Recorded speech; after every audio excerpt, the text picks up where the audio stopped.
Merely because a person is educated and God fearing, it cannot be said that he has good reputation. The Supreme Court, in a judgment delivered on Friday, held that just because a person is educated and said to be God fearing, it cannot be said that the person has a positive reputation. A court of law cannot declare the reputation of a person based upon its opinion merely because a person is educated and said to be a God fearing. That by itself will not create a positive reputation, the Apex Court said. The Apex Court was dealing with a challenge to a conviction for life imprisonment imposed by the High Court of Himachal Pradesh. The appellant was convicted for murder and attempt to rape. The High Court had reversed the order of acquittal by the trial court. The High Court had primarily relied on the statement of prosecution witness 1. The High Court was of the view that the first prosecution witness, being an educated and God fearing person, his testimony had to be accepted.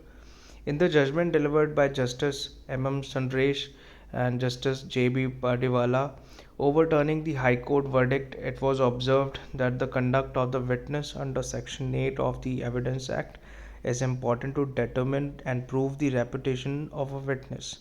The Apex Court was of the view that the High Court had misconstrued the concept of reputation and blindly believed that the evidence of prosecution witness number 1, that character and reputation do have an element of interconnectivity. Reputation is predicted on the general traits of character. In other words, character may be subsumed into reputation. Courts are not expected to get carried away by the mere background of a person, especially while acting as an appellate forum. When his conduct, being a relevant fact, creates serious doubt, in other words, the conduct of a witness under Section 8 of the Evidence Act is a relevant fact to decide, determine, and prove the reputation of a witness. When the conduct indicates that it is unnatural from the perspective of normal human behavior, the so called reputation takes a back seat.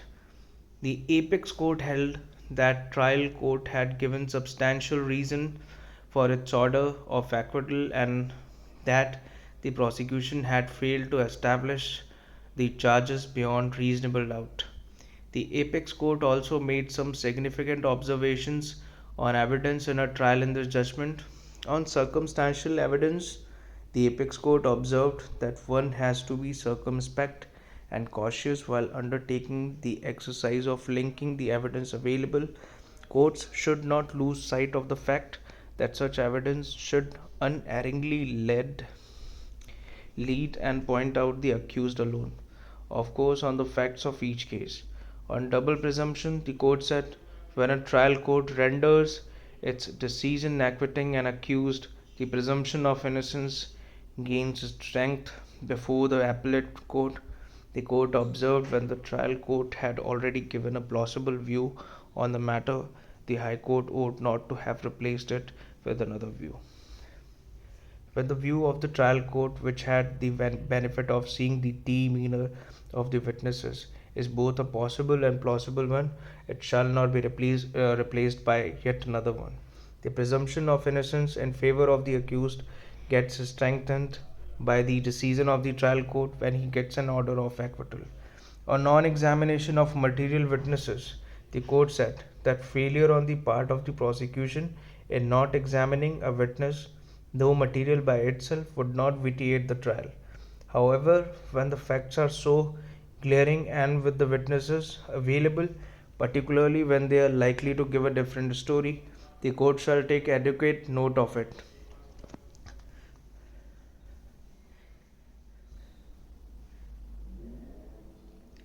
When a circumstances has been brought to the notice of the court by the defense and the court is convinced that a prosecution witness has been deliberately withheld, as it in all probability would destroy its version, it has to take adverse notice. Anything contrary to such an approach would be an affront to the concept of fair play. The Apex Court observed that in the said case, scores of witnesses had not been examined and that it was nobody's case that witnesses were not available. On the effects of absconding, the Apex Court said that this alone cannot be a factor to convict an accused. In this case, the prosecution case was that the accused persons had absconded after the alleged incident. A subsequent conduct would be a relevant fact under Section 8 of the Evidence Act. However, such a fact has to be proved. Mere absconding by itself cannot constitute a sole factor to convict a person. It may be because an accused may abscond as he might fear an illegal arrest, the Apex Court said.